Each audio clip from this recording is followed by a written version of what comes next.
diseminasi terkait budaya positif pada modul 1.4. Efektifkan waktu susunan acara pada kegiatan hari ini. Yang pertama, sambutan dari Bapak Kepala Sekolah, yang kedua kegiatan inti, dan yang ketiga penutup. Kepada Bapak Kepala Sekolah disilakan. Assalamualaikum warahmatullahi wabarakatuh. Bismillahirrahmanirrahim. Wassalatu wassalamu ala Rasulillah wa ala alihi wa sahbihi wa man tabi'ahum ila yaumil qiyamah. Pertama-tama yang terutama kita panjatkan puji syukur kepada Allah Subhanahu wa taala karena berkat kudrat dan irodatnya, alhamdulillah pada hari ini masih diberi umur dan masih diberi kesehatan, alhamdulillah. Kita berbahagia dari SDN Negeri Idolara masuk salah seorang CGP yaitu Ibu Tina. Mudah-mudahan dilanjut dengan ibu-ibu dan bapak yang lainnya. Kami berharap ya saudara, semoga dalam pertemuan ini mendapat manfaat khususnya bagi kita teman-teman keluarga Tikan di SD Negeri Idolara ini. Lalu jelasnya ibu dan diperjelas, diperdalam lebih luas sampaikan oleh beliau. Mudah-mudahan pertemuan hari ini mendapat hidayah, taufik, ridho dari Allah Subhanahu wa taala. Billahi taufiq wal hidayah. Wassalamualaikum warahmatullahi wabarakatuh. Selamat menyimak. Kita menginjak ke acara inti, yaitu diseminasi penerapan budaya positif di sekolah. Namun untuk lanjut ke jenjang berikutnya, kita buat kesepakatan form diseminasi tapi santai. Kemudian isoma selama 15 menit, 20 menit. Sepakat? Baik, terima kasih.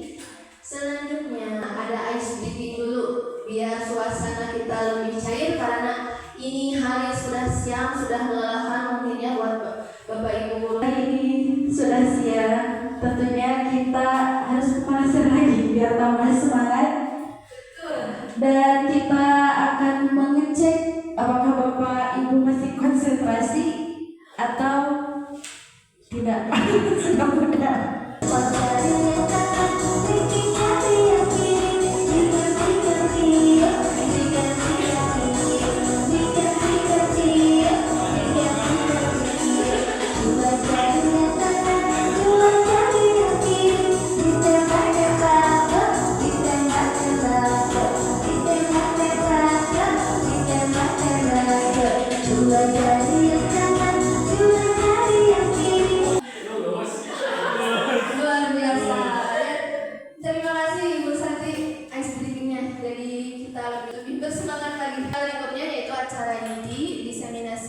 Penerapan budaya positif. Yang pertama, konsep inti budaya positif itu apa saja? Nah, yang telah kami pelajari di modul 1.4 itu, konsep inti budaya positif itu terdiri dari yang pertama perubahan paradigma, kemudian yang kedua pengertian dari disiplin positif sendiri, kemudian nilai-nilai kebajikan, motivasi perilaku manusia, kebutuhan dasar manusia, keyakinan kelas, posisi kontrol menu, kemudian segitiga restitusi.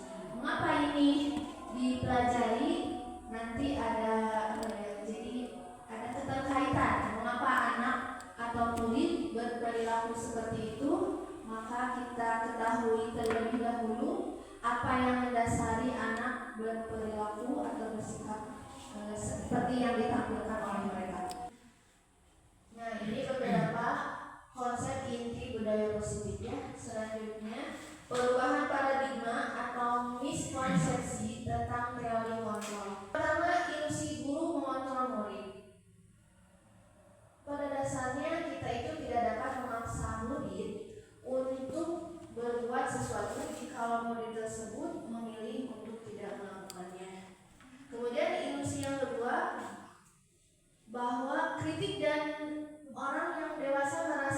bersalah dapat menguatkan karakter. Jadi membuat murid merasa bersalah itu dapat menguatkan karakter. Itu ilusinya ya. Ternyata menggunakan kritik dan rasa bersalah untuk mengontrol murid menuju pada identitas yang gagal. Yang ketiga, ilusi bahwa semua penguatan positif, efektif, dan bermanfaat. Pada kenyataannya, penguatan positif atau rujukan adalah bentuk-bentuk kontrol orang dewasa terhadap lingkungan sekitarnya. Yang keempat adalah ilusi bahwa orang dewasa memiliki hak untuk memaksa. Pada kenyataannya, banyak orang dewasa yang percaya bahwa mereka memiliki tanggung jawab untuk membuat murid-murid berbuat hal-hal tertentu. Itu beberapa paradigma atau miskonsepsi tentang teori kontrol. Nah, sebaiknya apa yang dilakukan agar paradigma atau stimulus respon berubah atau menjadi pendekatan ke teori kontrol? Yang pertama, stimulus respon. Selama ini kita melakukan bahwa realitas atau kebutuhan kita itu sama ya. Ternyata dalam teori kontrol, realitas atau kebutuhan kita itu berbeda-beda.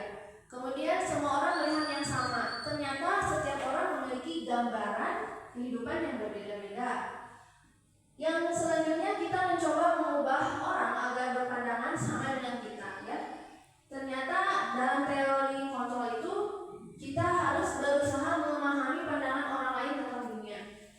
Perilaku buruk dilihat sebagai suatu kesalahan. Ternyata semua perilaku itu memiliki tujuan. Orang lain bisa mengontrol saya. Ternyata hanya Anda yang bisa mengontrol diri Anda sendiri.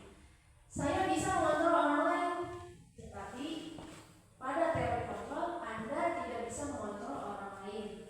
Pemaksaan pada saat rujukan itu gagal. Ternyata yang dibutuhkan itu kolaborasi dan konsensus menciptakan pilihan-pilihan baru. Model berpikir menang kalah. Ternyata yang bagus itu menurut teori kontrol model berpikir menang-menang. Jadi tidak ada yang menang, tidak ada yang kalah.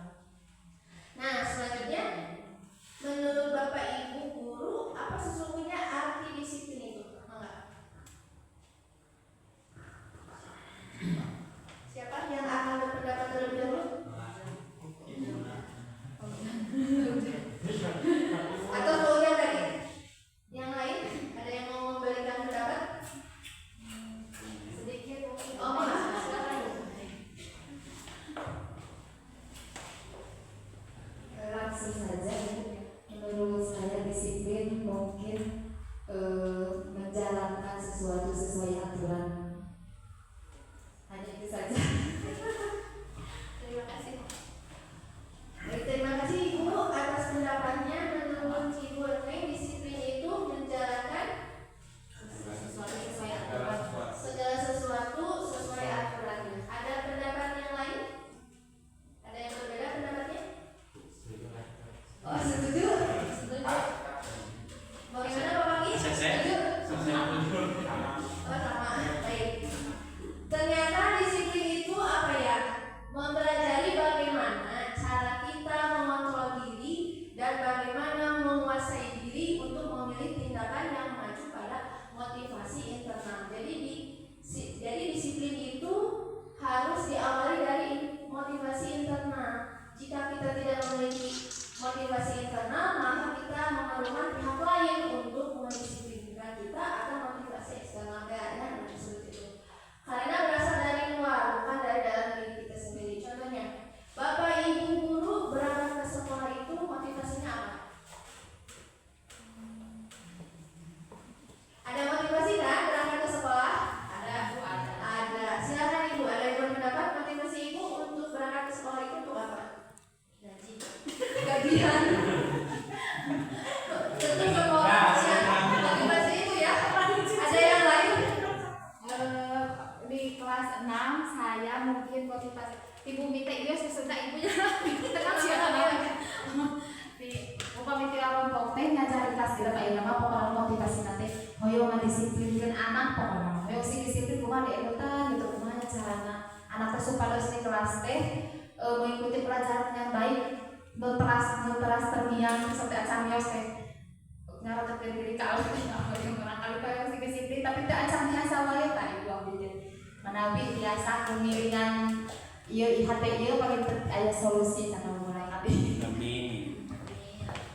Luar biasa ya dari Bu Neng mencurahkan isi hatinya bahwa motivasi berangkat ke sekolah ini untuk membuat anak didiknya disiplin. Berarti anak didik kita belum ada disiplin begitu? Ya.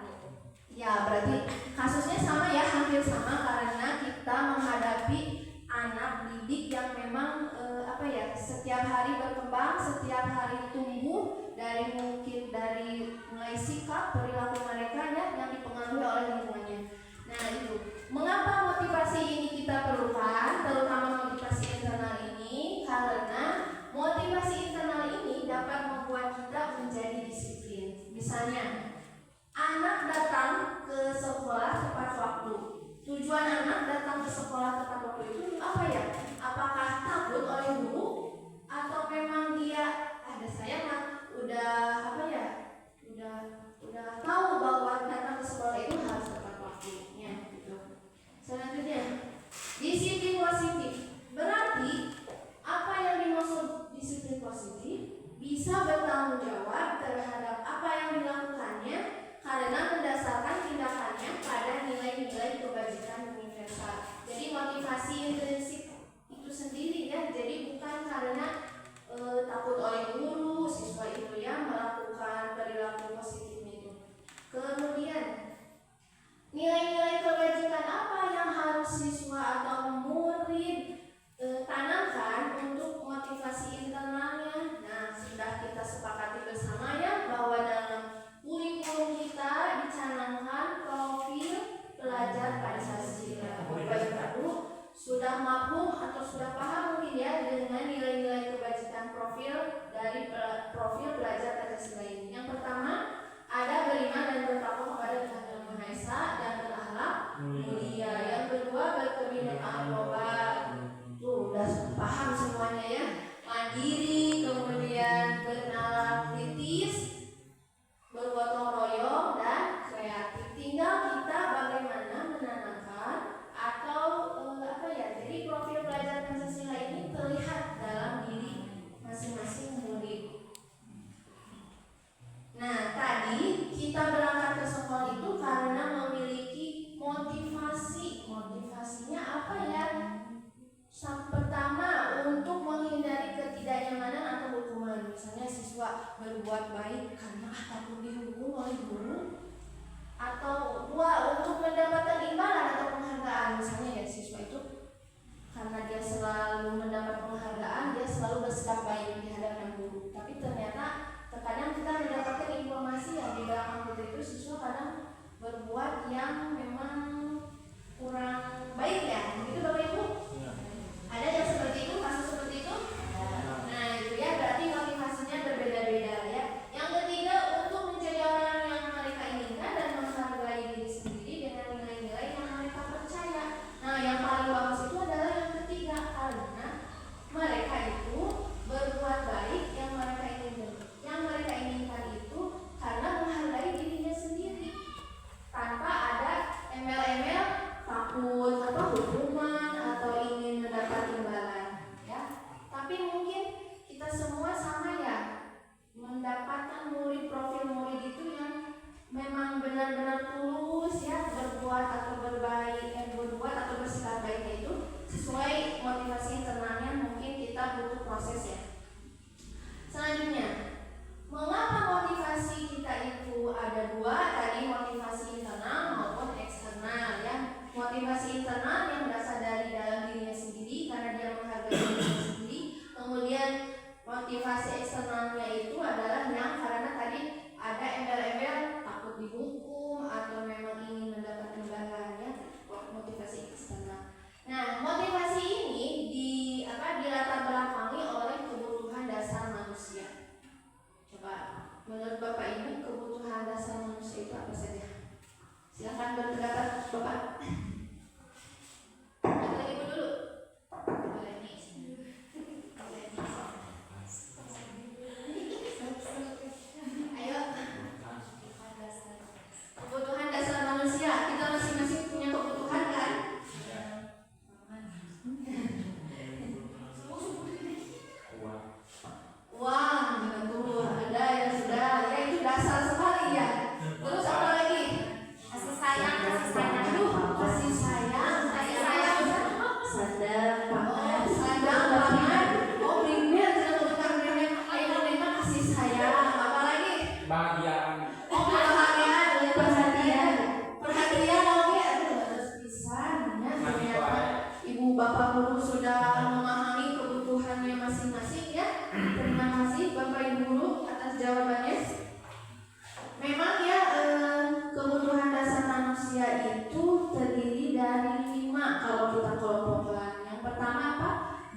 kemampuan. Jadi kita itu butuh kan diakui ya, atau keinginan itu kita itu dianggap berharga, bisa membuat perbedaan.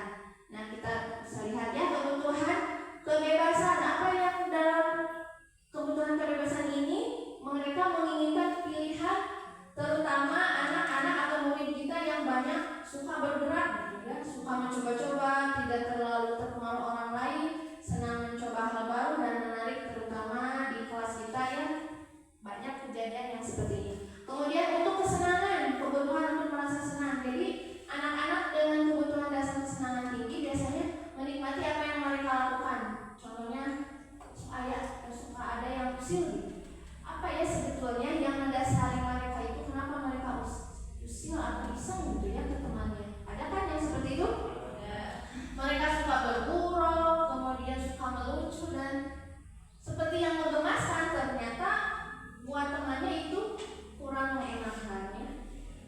Nah, sebutkan kebutuhan apa yang sedang berusaha dipenuhi oleh anak-anak ini. Coba.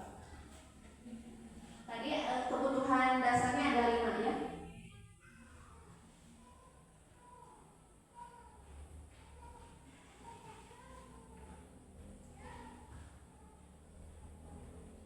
Dari kasus ini, Bimo ini kebutuhan dasar apa yang ingin dipenuhinya?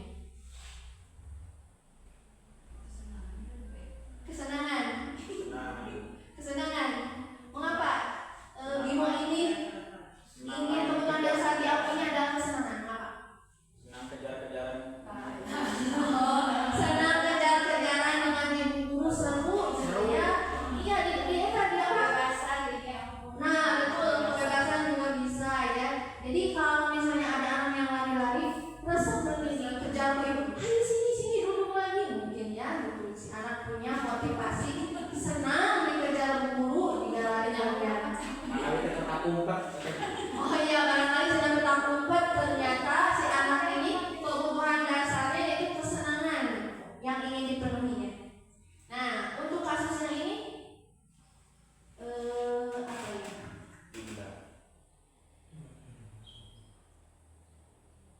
Kebutuhan dasar mana yang ingin dipenuhinya?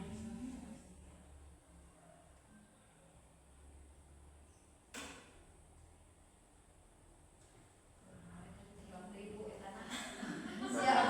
Ya, kebutuhan dasar manusianya tadi ada 5 ya.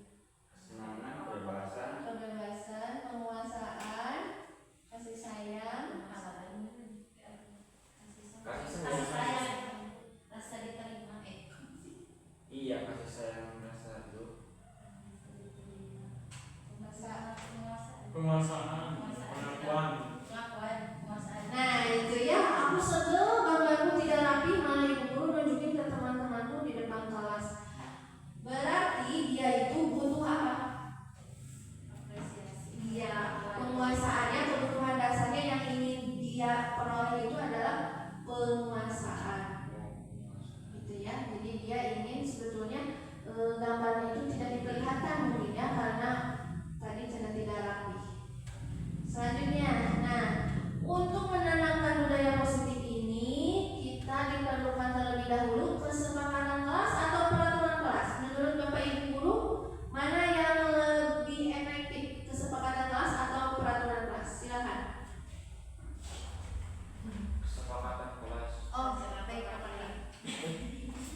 Iya, Bapak berpendapat dulu.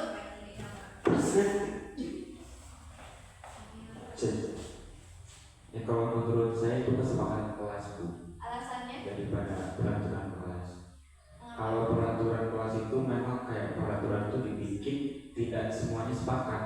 Jadi kadang ada yang mengeluh, misalkan kita tidak setuju sama peraturan ini, dan jadi ada yang tidak suka dengan peraturannya. Kalau misalkan disepakati oleh semuanya, diambil secara sepakat dan dimusyawarahkan dengan teman-teman kelas, pasti itu peraturan udah disepakati. Nah seperti itu. Baik. Ternyata jawaban Pak Fakih ini sangat luar biasa. Kita apresiasi dulu untuk jawaban Pak Fakih. Tepuk tangan untuk Pak Fakih. Jadi betul apa yang dikatakan atau disampaikan Pak Fakih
dengan menggunakan kalimat negatif. Ya, bagus. Terima kasih Bapak Ibu. Kemudian tinjau ulang kesepakatan yang sudah terkumpul dan tersusun. Jadi kita tinjau mana nih yang kira-kira hampir sama isinya, kita kelompokkan ya. Kemudian menyetujui bersama keyakinan kelas dan menempelnya di dinding kelas. Mengapa kita harus menempelnya? Agar apa? Iya, nanti kita bahas lagi ya. Selanjutnya, ini contoh ya dari kesepakatan kelas yang sudah dibuat oleh saya bersama anak-anak. Bekerja sama membersihkan kelas, kemudian menjaga meletakkan barang sesuai tempatnya, karena suka ada yang menaruh pensil di mana saja, besoknya hilang, ibu nggak ada pensil, padahal kemarinnya menulis ya. Kemudian mengerjakan tugas tepat waktu, karena suka ada yang nanti aja anak saya mengerjakannya, padahal mah bisa anak tersebut. Kemudian saling peduli, menghargai dan membantu satu sama lain.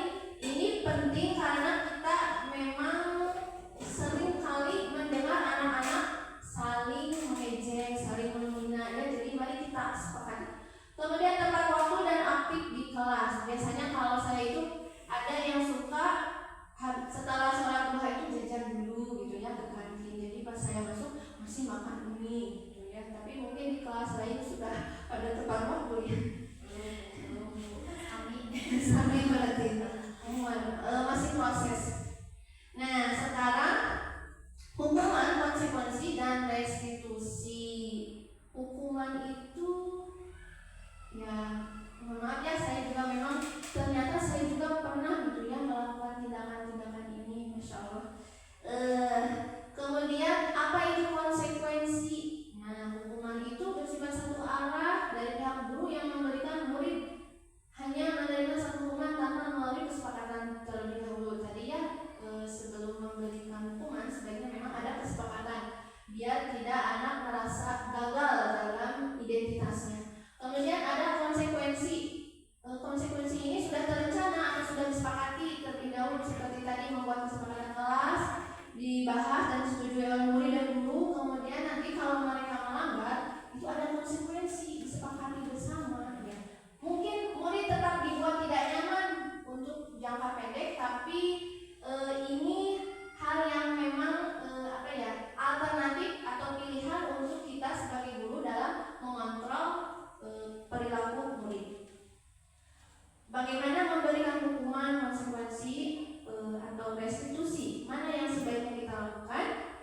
Nah, restitusi adalah proses menciptakan kondisi bagi murid untuk memperbaiki kesalahan mereka sehingga mereka bisa kembali pada kelompok mereka dengan karakter yang lebih kuat ya. Jadi Bapak Ibu, kita lebih baik melakukan yang mana? Hukuman, konsekuensi atau restitusi? Restitusi. Wow, hebatnya Bapak Ibu guru sudah memahami ternyata dari cuplikan Chelson Gosen tahun 1996 dan 2004 ya. Mereka itu apa yang harus kita lakukan untuk membantu murid jika mereka berbuat salah, yaitu nanti kita ajarkan bagaimana murid itu mencarikan solusi sendiri untuk masalah mereka, membantu murid berpikir tentang orang seperti apa yang mereka inginkan. Jadi kita ajak dialog ya, tidak langsung memberi hukuman. Seperti itu ya. Nah, menurut Bapak Ibu, hukuman atau konsekuensi yang pertama, mencatat 100 kali di dalam buku kalimat saya tidak akan terlambat lagi karena terlambat ke sekolah. Menurut Bapak Ibu apa ya? Hukuman, konsekuensi atau restitusi? Hukuman.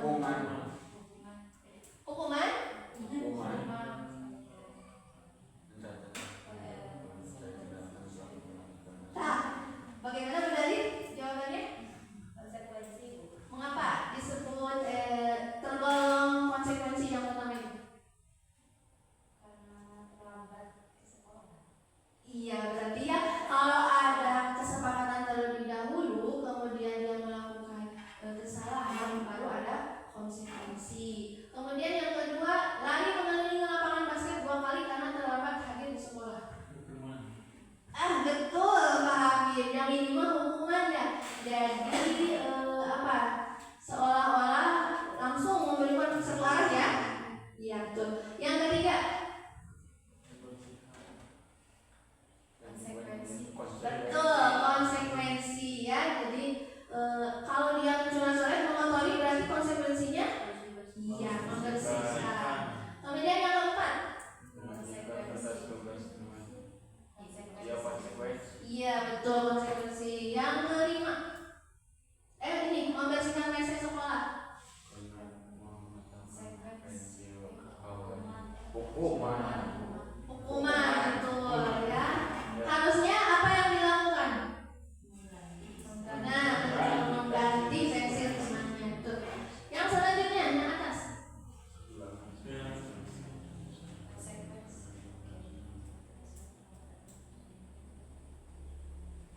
Konsekuensi betul ya, karena dia terlambat 10 menit. Selanjutnya duduk di bangku di pinggir lapangan. Hukuman. Hukuman atau konsekuensi?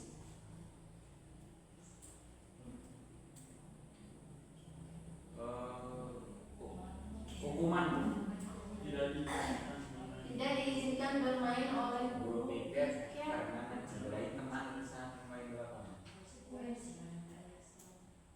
Iya ya, konsekuensi karena dia pada jam istirahat tidak diizinkan. Berarti ada konsekuensi dulu ya, bahwa 10 menit berapa menit misalnya duduk dulu, tidak bermain dulu. Kemudian yang terakhir,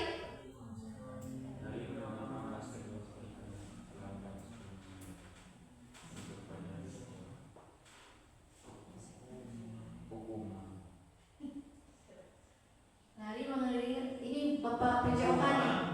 Hukuman. Sebaik. Oh, udah mau konsekuensi. Coba yang mana? Konsekuensi atau hukuman?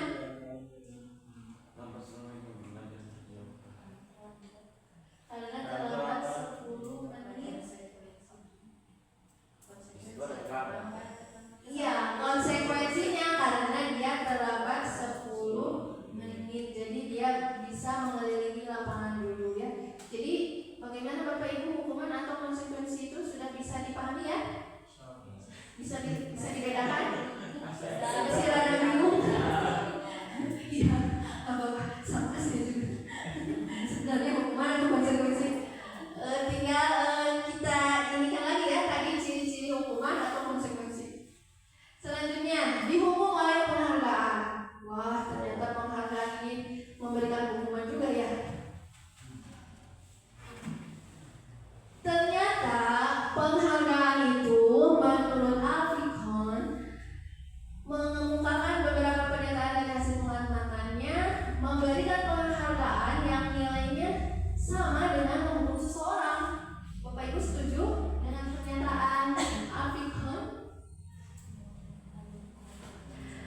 Jadi ada pengaruh jangka pendek dan jangka panjang. Penghargaan tidak efektif, penghargaan merusak hubungan, penghargaan mengurangi ketepatan, penghargaan mengurangi kualitas, penghargaan mematikan kreativitas, penghargaan merusak motivasi dari dalam atau intrinsiknya. Tadinya kita berangkat ke sekolah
posisi kontrol. Kalau menurut saya sama sepakat dengan Ibu Neng, dengan teman Bu, karena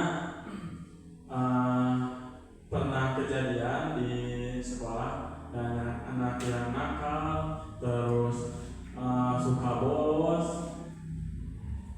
jarang masuk sekolah. Kalau oleh orang tuanya sudah tidak bisa, terus sama wali kelas tos akeun gitu.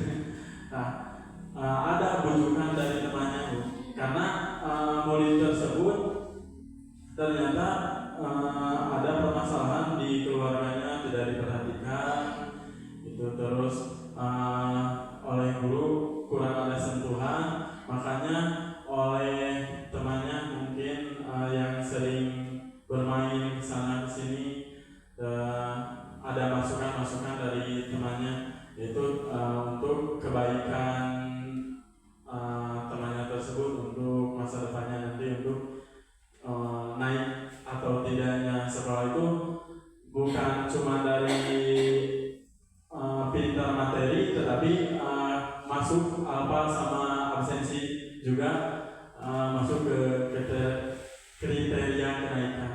Mungkin dari teman yang bisa untuk membujuk ya orang tersebut. Bahkan ada di sekolah itu semacam kayak yang disegani gitu, hari guru.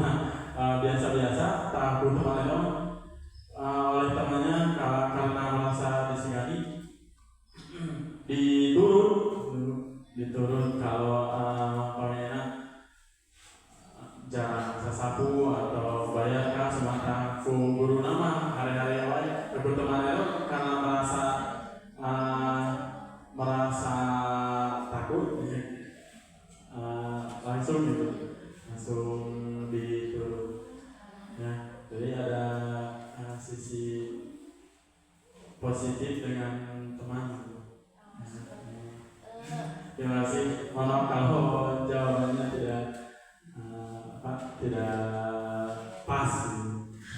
Ya Bapak, terima kasih sudah berpendapat ya, bagus sekali ini. Jadi kita itu memang jika murid melakukan perilaku yang memang dinilai kurang gitu ya, tadi kurang disiplin, kita harus mengetahui terlebih dahulu motivasinya seperti apa, apakah tadi motivasi intrinsik ataupun ekstrinsik atau eksternal ya. Nah di sini posisi kontrol guru itu ada 5 ya. Jadi sebagai penghukum, jika anak berbuat salah itu, apa kita langsung menjadi penghukum, kemudian pembuat merasa bersalah sebagai teman, pemantau ataupun manajer. Kita lihat di sini, jika kita memposisikan diri sebagai penghukum ataupun pembuat merasa bersalah, itu anak akibatnya jangka panjang maupun jangka pendek, mereka itu akan apa? Menghindari hukuman. Jadi mereka itu disiplinnya itu karena menghindari hukuman. Memang seperti itu ya, kalau saya lihat gitu. Anak-anak itu biasanya takut kalau misalnya mendengar kata dihukum ya.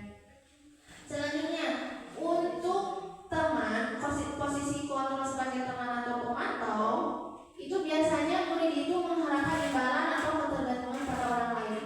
Ini pernah saya lakukan dulu ya, jika memang anak berbuat baik itu diberi bintang ya, diberi apa sih biasanya saya itu dulu di papan tulis itu diberikan bintang, misalnya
Nah, ternyata ini ya salah satu posisi manajer yang harus kita tempuh dalam melaksanakan restitusi yang dilakukan kepada murid yang memang mereka melakukan kesalahan.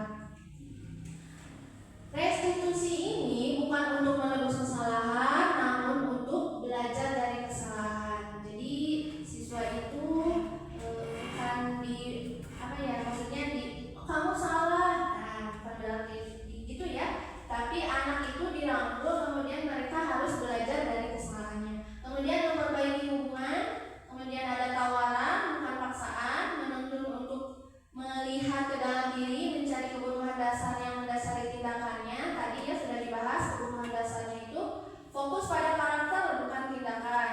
Kemudian menguatkan fokus pada solusi, mengembalikan murid yang berbuat salah pada kelompoknya. Jadi tidak dipisahkan. Oh ini anak yang memang salah gitu ya, harus dipisahkan. Nah, tapi mari kita kembalikan murid yang berbuat salah itu pada kelompoknya agar diterima kembali oleh kelompoknya. Ada 3 tahapan dalam segitiga restitusi ini. Yang pertama menstabilkan identitas, kemudian validasi tindakan yang salah, dan menanyakan keyakinan. Ini sudah kami lakukan ya beberapa kali di kegiatan CGP di lokalnya maupun di kelas. Ternyata memang kita itu butuh proses melakukan segitiga restitusi ini ya untuk setiap kejadian yang terjadi di kelas.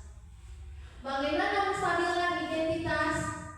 Dilakukan berdasarkan prinsip bahwa membuat kesalahan adalah bagian dari proses pembelajaran yang nantinya akan menggeser identitas gagal ke arah identitas sukses. Contoh ya, misalnya, berbuat salah itu tidak apa-apa, tidak ada manusia yang sempurna, itu menstabilkan dulu identitasnya ya. Jadi anak tidak oh iya saya salah. Saya juga pernah melakukan kesalahan seperti itu. Kita bisa menyelesaikan masalah ini kok, misalnya ya. Bapak Ibu tidak tertarik mencari siapa yang salah, tapi Bapak atau Ibu ingin mencari solusi dari permasalahan ini. Kamu berhak merasa begitu. Suka ada yang begini, ya Bu saya salah. Tapi kita jawab lagi, kamu berhak merasa begitu. Apakah kamu sedang menjadi teman yang baik buat dirimu sendiri? Jadi kita melakukan dialog jika memang anak berbuat salah ya. Itu proses restitusi menstabilkan identitas. Yang kedua, validasi tindakan itu berdasarkan prinsip bahwa perilaku berupaya memenuhi suatu kebutuhan tertentu. Tadi ya 5 kebutuhan itu, yang pertama ada kebutuhan dasarnya, kemudian penguasaan, kemudian tadi apa lagi? Kasih sayang, rasa diterima ya, kemudian ada apa lagi? Kesenangan, betul ya. Nah, sehingga guru atau orang tua akan bergeser dari pemikiran stimulus respon menjadi proaktif, serta akan lebih mengenali dan mengakui kebutuhan murid atau anak tersebut. Jadi mengapa anak berbuat begini? Jadi harus divalidasi tindakan yang salahnya tersebut. Bagaimana melakukan validasi tindakan yang salah? Yang pertama, kita melakukan komunikasinya. Kamu pasti punya alasan mengapa melakukannya. Coba, apa yang penting bagi kamu sehingga kamu melakukan perbuatan tersebut atau sifat tersebut. Kamu boleh tetap berusaha menjaga sifat itu, tapi tambahkan sifat yang lain atau yang baru. Itu proses validasi tindakannya ya. Maukah kamu belajar cara lain untuk mendapatkan yang kamu butuhkan tanpa harus memukul?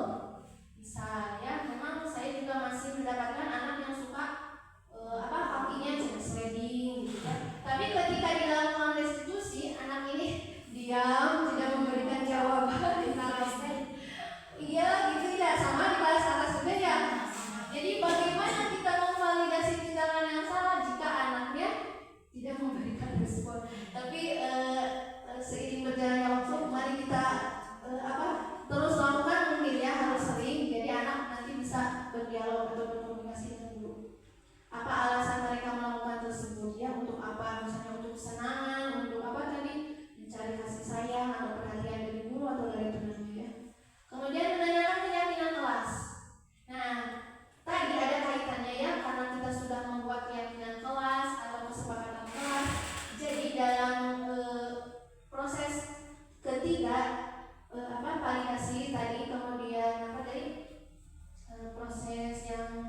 validasi, kemudian stabilitas identitas. Nah yang ketiga ini menanyakan keyakinan kelasnya. Jadi karena kita sudah membuat kesepakatan kelas tadi, jadi untuk pertanyaan-pertanyaan berikutnya yaitu apakah sudah memunculkan keyakinan kelas yang mereka sepakati atau mereka yakini keyakinan kelasnya, sehingga memunculkan oh iya keyakinan kelas yang sudah disepakatinya ini seperti ini gitu ya. Jadi mereka mengingat kembali keyakinan kelasnya.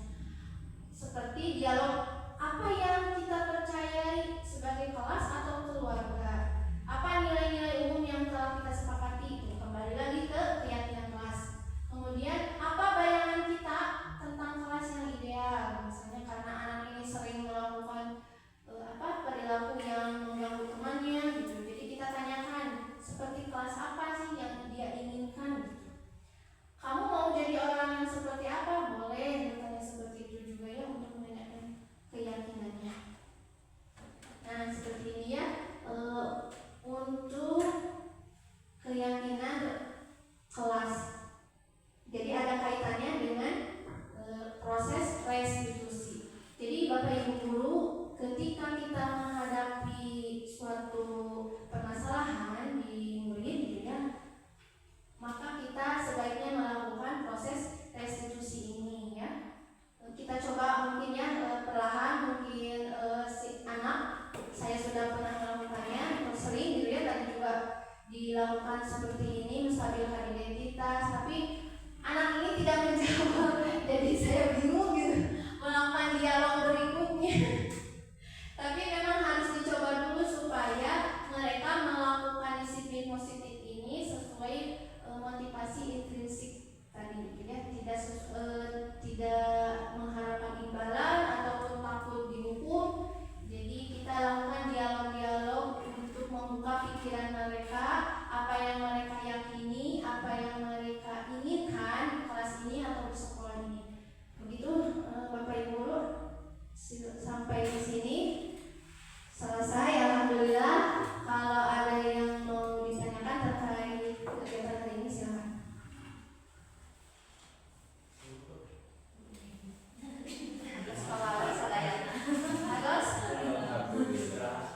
Jelas? Coba sekarang kita melakukan refleksi terlebih dahulu mungkin ya. Sebenarnya apa sih dari inti budaya, penerapan budaya positif ini? Nyata ada bayangan tidak dari Bapak Ibu guru bagaimana dari penerapan budaya positif di sekolah ini? Jadi seperti judulnya ya, penerapan budaya positif. Inti dari penerapan budaya positif ini sendiri seperti apa menurut Bapak Ibu?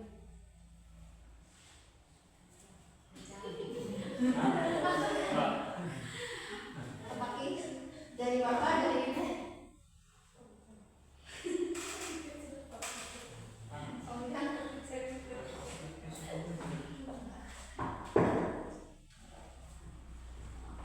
Bismillahirrahmanirrahim.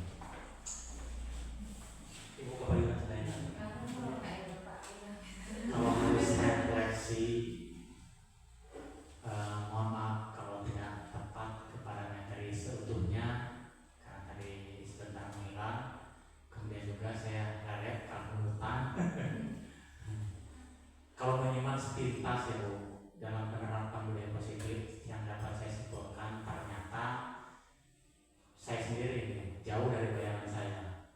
Kalau anggapan pertama untuk menerapkan budaya positif ini, kita akan membuat sebuah kesepakatan, aturan, tata tertib di lingkungan sekolah kita, kemudian kita akan terapkan kepada anak. Kemudian tadi yang tadi ketika anak tidak mengikuti, kita akan menyiapkan dengan berbagai rangkaian hukuman. Itu awal dari pemahaman. Ternyata saat memahami apa yang Ibu sampaikan barusan, ini adalah pengalaman dan pemahaman baru bagi kami. Ternyata lebih disiplin juga, jauh dari apa yang kita ketahui dalam benak kita. Kemudian cara penerapannya juga sangat jauh dari apa yang kita bayangkan dalam benak kita, dan sangat luar biasa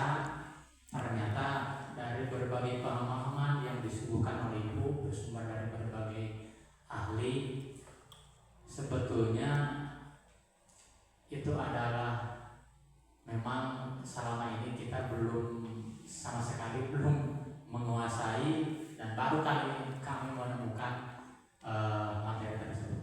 Jadi kita lebih memahami kepada karakter anak supaya intinya bertumbuh kembang sesuai dengan karakter anak tersebut mungkin. Itulah reaksi akhir dari saya. Ternyata di dalamnya penerapan budaya positif ini kita harus lebih memahami karakter anak, kemudian kemauan anak supaya kita bisa mengarahkan secara halus, dan kita juga harus mampu mengontrol emosional ego kita sendiri supaya sesuai dengan kemauan anak tersebut. Mungkin itu sepintas Bu refleksi dari saya. Mohon maaf sekian. Terima kasih. Assalamualaikum warahmatullahi wabarakatuh. Waalaikumsalam warahmatullahi wabarakatuh. Luar biasa ya Pak Ujang menyimaknya, meskipun tadi ada keperluan sedikit. Ya betul sekali Pak Ujang. Apa yang saya peroleh juga di materi modul 1.4 ini jauh dari bayangan saya. Ternyata budaya positif itu berawal dari kita sendiri, dari guru ya, bagaimana memecahkan masalah murid yang memang pada saat itu murid tersebut melakukan kesalahan atau tidak melakukan disiplinnya ya, tidak melakukan disiplin positifnya.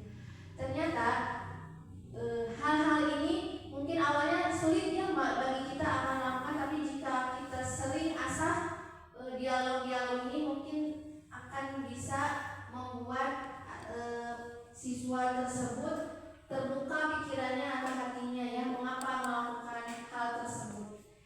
Tapi saya juga masih proses gitu penerapan restitusi ini, karena siswa tersebut tidak mau menjawab apa alasan seperti tadi validasi tindakannya, kemudian menanyakan keyakinan kelasnya, kemudian menstabilkan identitasnya ya.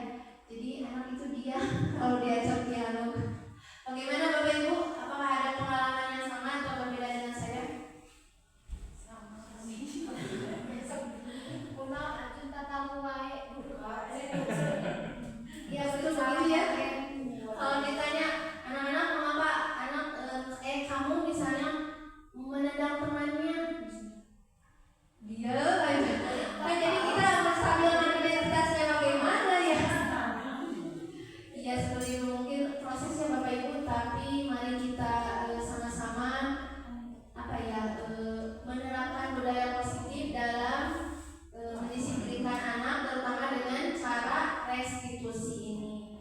Bapak Ibu ada yang mau disampaikan kembali terkait materi ini, budaya positif ini? Apakah tindak lanjut dari kegiatan ini untuk kita Bu? Oh, tindak lanjut dari kegiatan hari ini Dalam keseharian kita. dalam keseharian. Pembelajaran. Oh iya, baik. Bapak Ibu ada yang mau menjawab terlebih dahulu? Tindak lanjut dari kegiatan ini apa ya kira-kira? Silakan Ibu sekarang yang menjawab. Kira-kira menurut Bapak Ibu apa yang harus kita lakukan setelah kegiatan ini? Bagus sekali pertanyaannya. Enggak, Ustaz.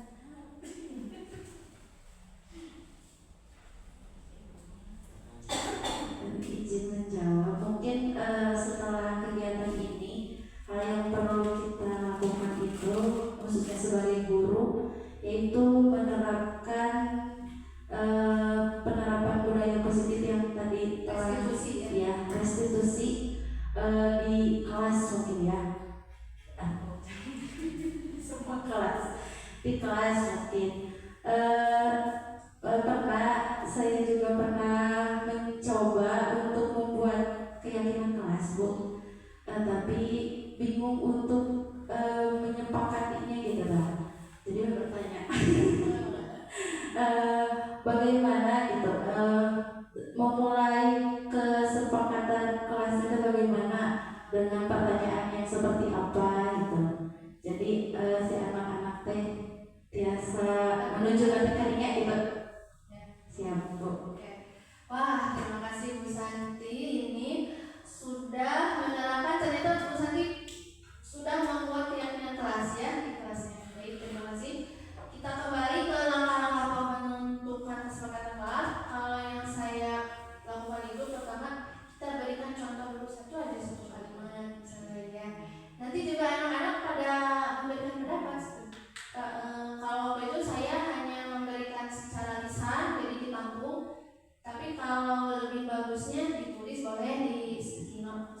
yang kayak gitu. Nanti ditempel, lalu dikelompokkan mana yang sama atau hampir sama gitu kesepakatannya.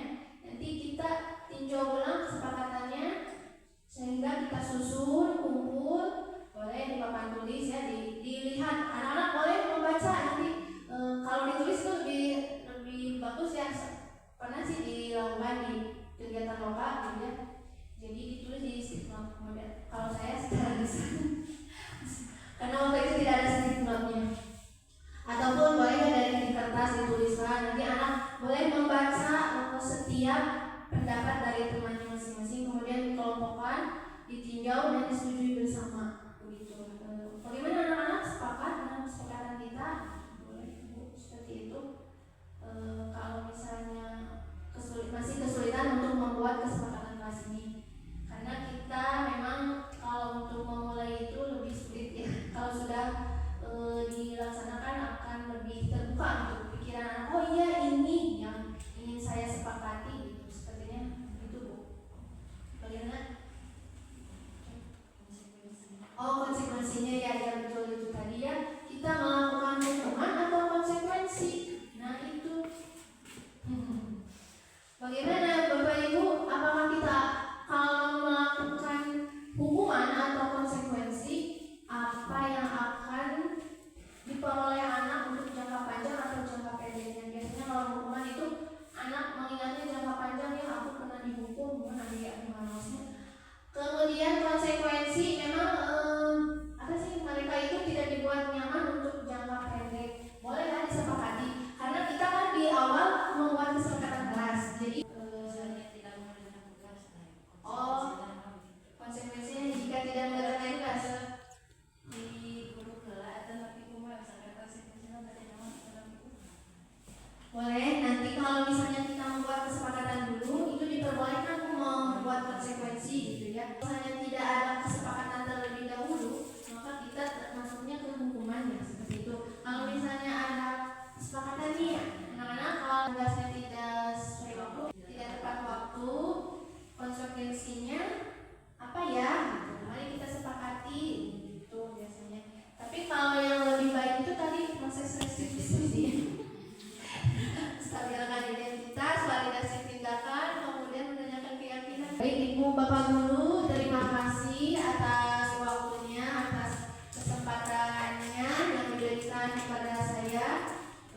Alhamdulillah, semoga kegiatan kali ini bermanfaat untuk kita semua. Dan kita bisa menerapkannya di sekolah kita, di kelas kita ya. Kalau tidak ada lagi, kita ucapkan hamdalah bersama-sama. Alhamdulillahirrahmanirrahim. Wassalamualaikum warahmatullahi wabarakatuh. Tepuk tangan.